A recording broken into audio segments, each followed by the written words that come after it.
The railway at Claverdon was opened by the Stratford-on-Avon Railway Company as a single-track branch on the 9th of October 1860.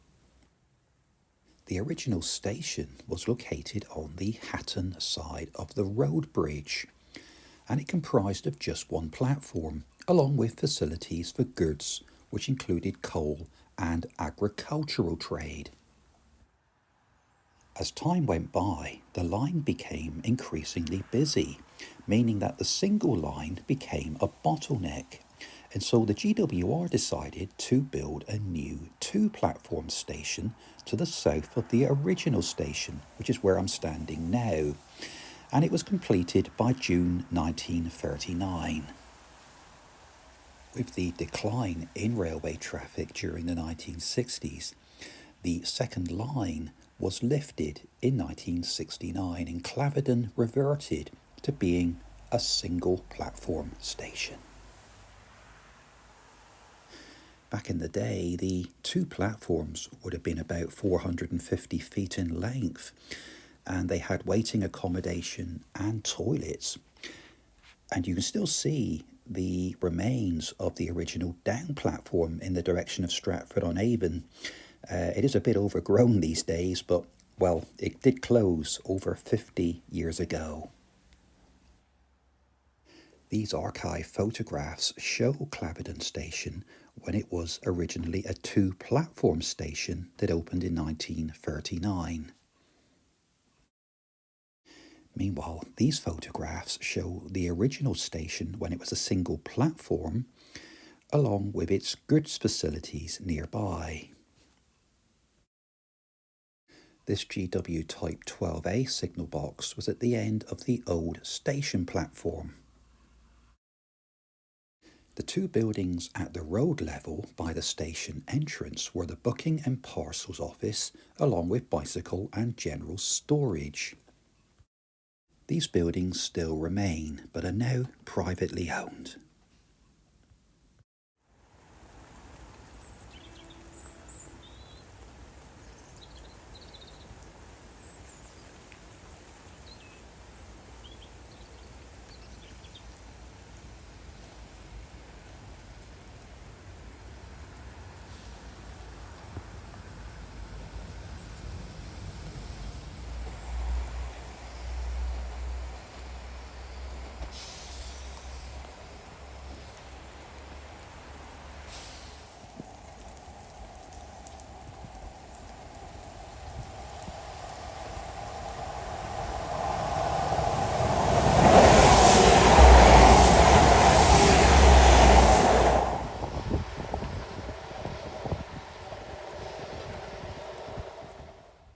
This is the view from the northern side of the road bridge, and the original 1860 station, the single line platform station, would have been on the left of the picture, with the original goods yard on the right. Meanwhile, this is the view looking south from the road bridge, the current view, and you can see to the left of the picture the original 1939 platform, which was closed in 1969. Well, it hasn't really stopped raining since I got here, but it is a lovely station, this, and I was really impressed with the work of the Claverdon Station adopters, who have created a haven for wildlife. There's lovely plants and flowers, including wildflowers and herbs, and they're also developing bug hotels and also bird nesting boxes too. It really is very attractive. Well, these days the station is served by both Chiltern Railways and also by West Midlands Railways. And the Chiltern services, they all stop at this station, and there's a 2-hourly service to Leamington Spa from Stratford-on-Avon between Mondays and Saturdays. But the West Midlands services, which also extend to Birmingham and on to Worcester, only stop here on request. Well, it's time for me to depart from Claverdon. My train is just arriving, and the next destination on this journey is on the North Warwickshire line at the Lakes.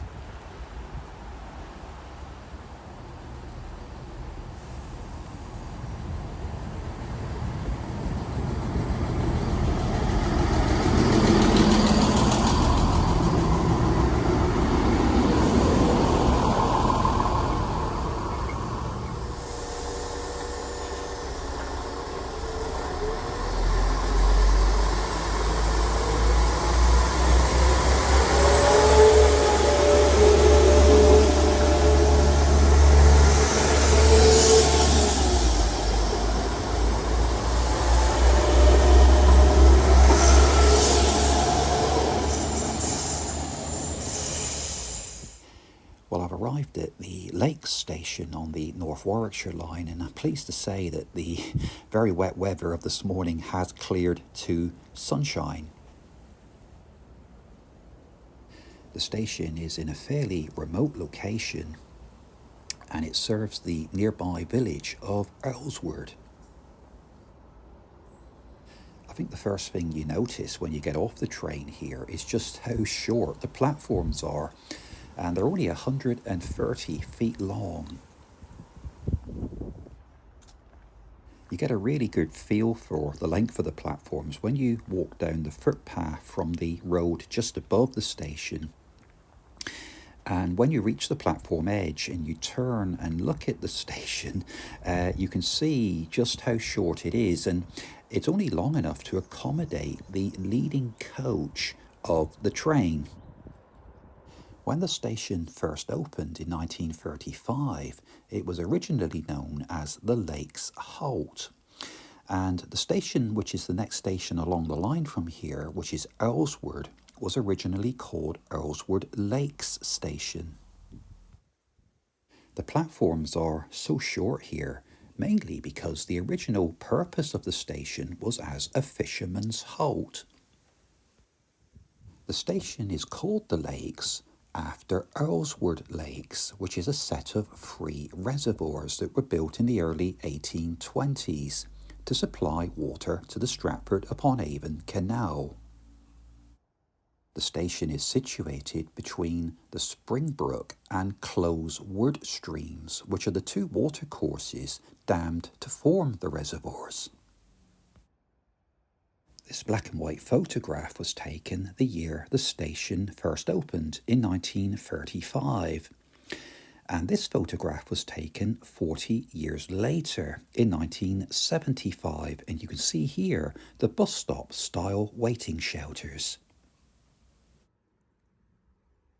The height of the 2 platforms here at the Lakes is very low, so these Harrington humps have been added to both platforms to assist passengers with embarking and disembarking from trains.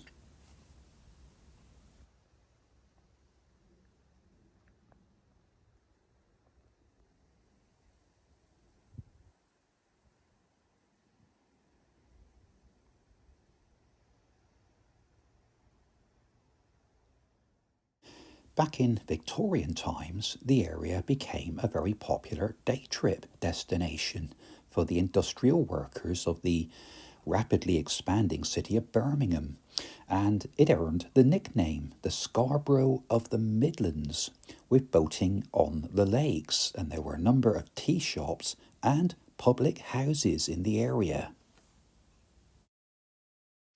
When the North Warwickshire line originally opened back in 1908, the lakes themselves were owned by the Great Western Railway Company, and they promoted the amenities of the area to attract passengers.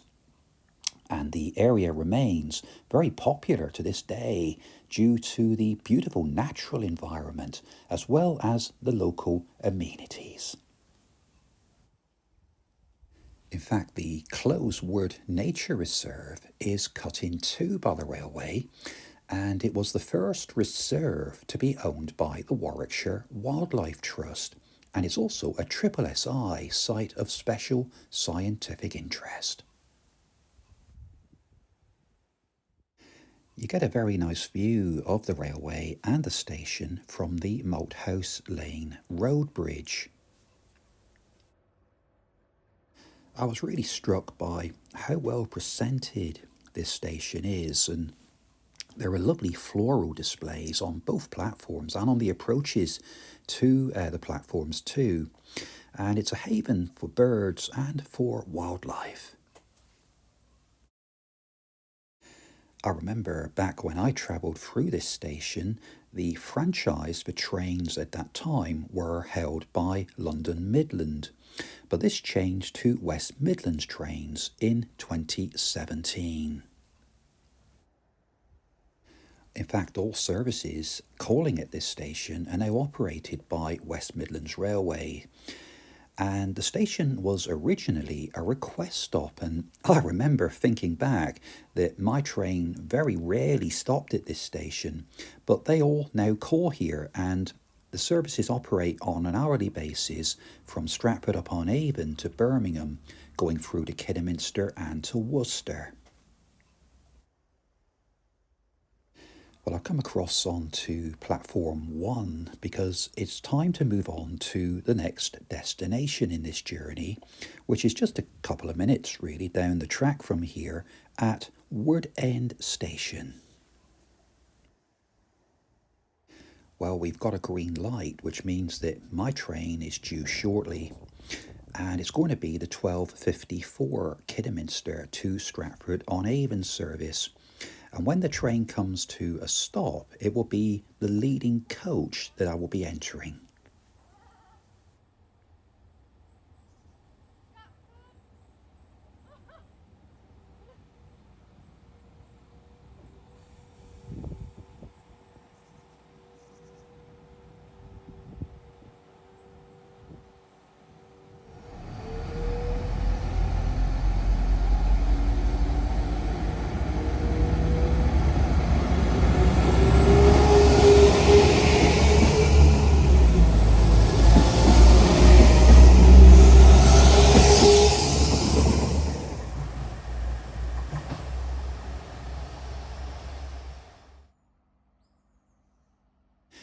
Wood End was one of the original stations on the line that was opened by the GWR in 1908, and it was originally known as Wood End Platform, but the suffix was dropped in 1924.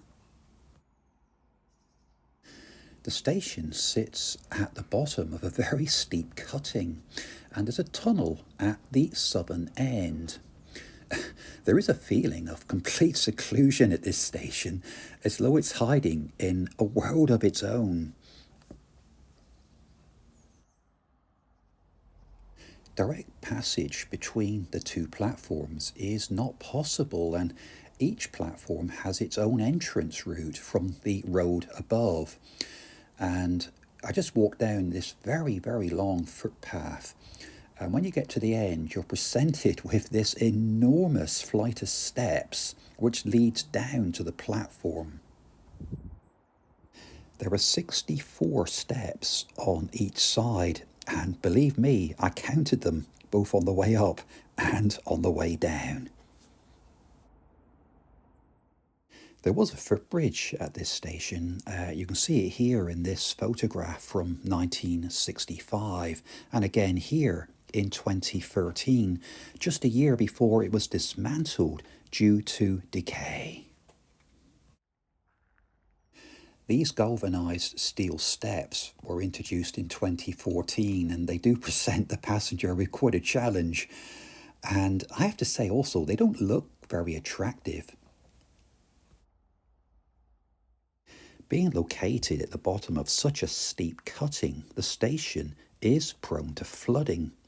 And that's exactly what happened a couple of months after my visit when Storm Babette struck the area in October 2023.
Due to the short height of the platforms here at Wood End, a Harrington hump has been fitted to platform 2 on the northbound side of the station, and I do believe that there was a Harrington hump on platform 1, although this seems to have been removed. My eye was also taken by the 2 freestanding station name boards at Wood End, originating from GWR days. Well, it's time to move on to my final station visit for today, and it's going to be Danzey Station, which is just about 3 to 4 minutes along the track from here. And my train is just approaching.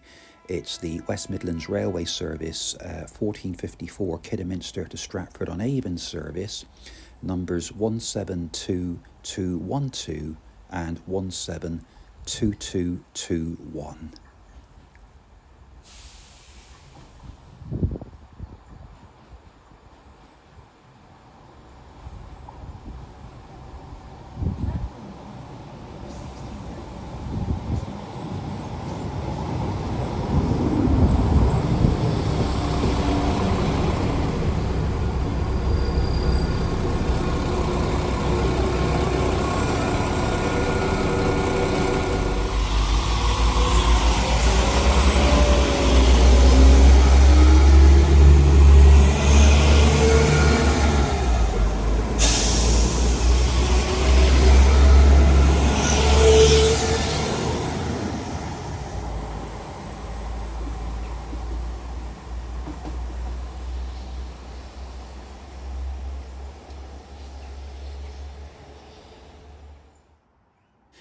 As was the case at Wood End, Danzey Station was also opened by the GWR in 1908.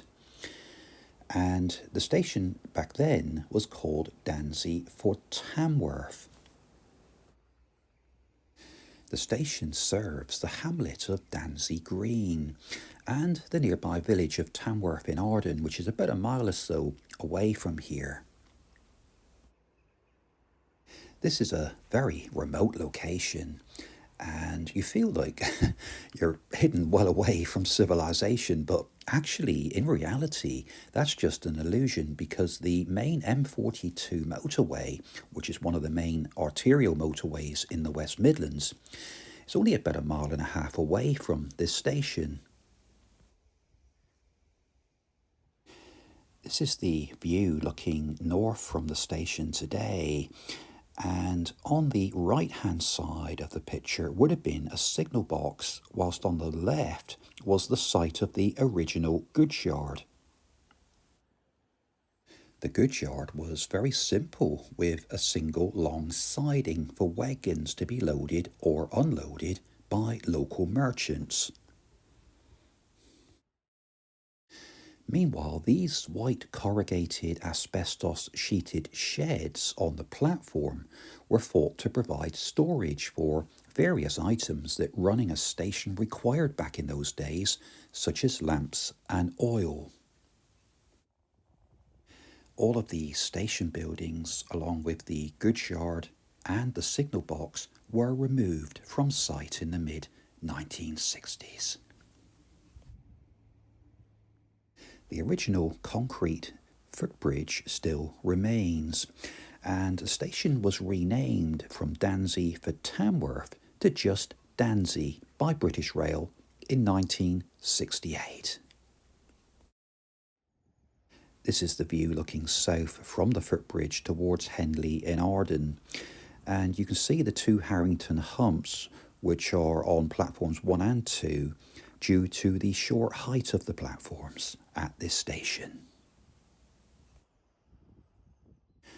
All services at this station are provided by West Midlands Railways, and until a few months before my visit this was a request stop, but now all trains stop here, with services running on average every hour between Monday and Saturday between Stratford-on-Avon and Birmingham. Just outside the station is these 4 cottages, which were built by the Great Western Railway to house the station master and other railway employees.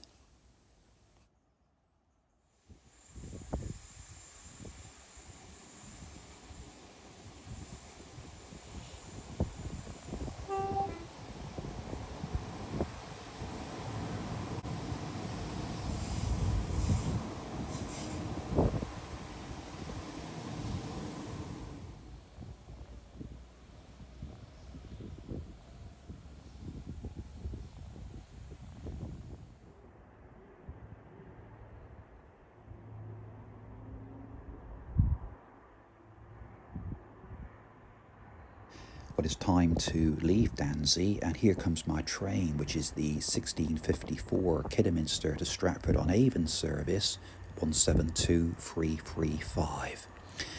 And I'll be calling at one more station in the morning at Bearley.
To end my journey looking at some of Warwickshire's least used stations, I've come back onto the Leamington to Stratford line and to this beautiful rural station at Bearley.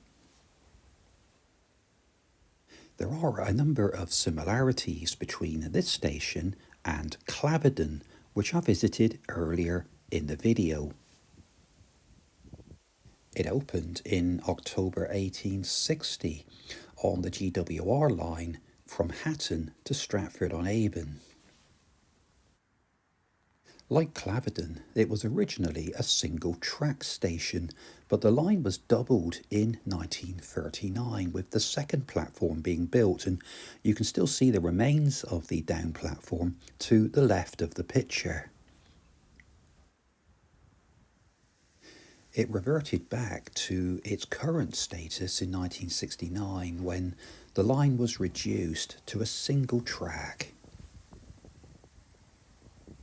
It was during the time that this line was double tracked that this station was at its height, with an average of around 14,500 passengers a year using it. But these days, numbers are just over 1,000 a year. This photograph shows the station as it looked back in the 1950s, whilst this photograph was taken just a couple of years after the second track was lifted, although the down platform still remains at that time.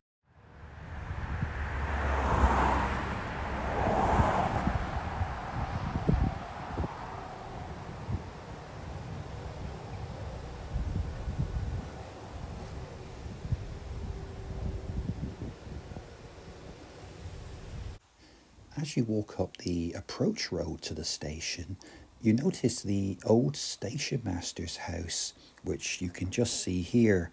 And there would also have been a goods yard in that area too. This area behind the platform also had a weighbridge and an engine shed. In fact, during the early years of the Second World War, there were two new sidings laid for the delivery of materials for nearby RAF Snitterfield. These days, the station is served by both Chiltern Railways and West Midlands Railways, with all Chiltern trains stopping here, running a 2-hour service between Leamington Spa and Stratford-on-Avon, with West Midlands trains stopping here by request.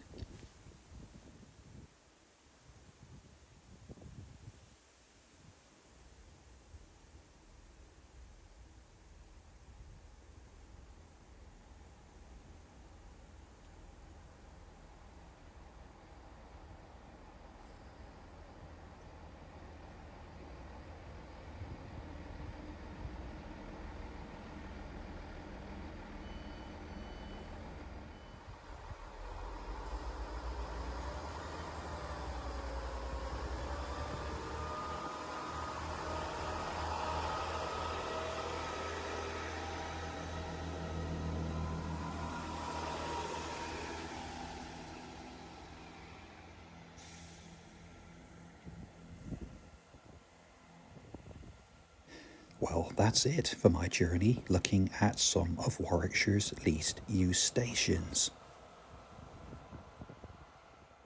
Join me next time when I'll be heading north of the border, visiting two places that have hit the headlines for all of the wrong reasons. I'll be at Lockerbie, which is known internationally as the place where the wreckage of Pan Am Flight 103 crashed after a terrorist bomb on board detonated in 1988. I'll also be looking back at the Quintessential rail disaster of 1915, which resulted in the deaths of over 200 people and which remains the worst ever rail disaster in British history. I hope you've enjoyed this video on Warwickshire's least used stations, so until the next time, from me, Stephen Bennett, thanks for watching. Bye bye.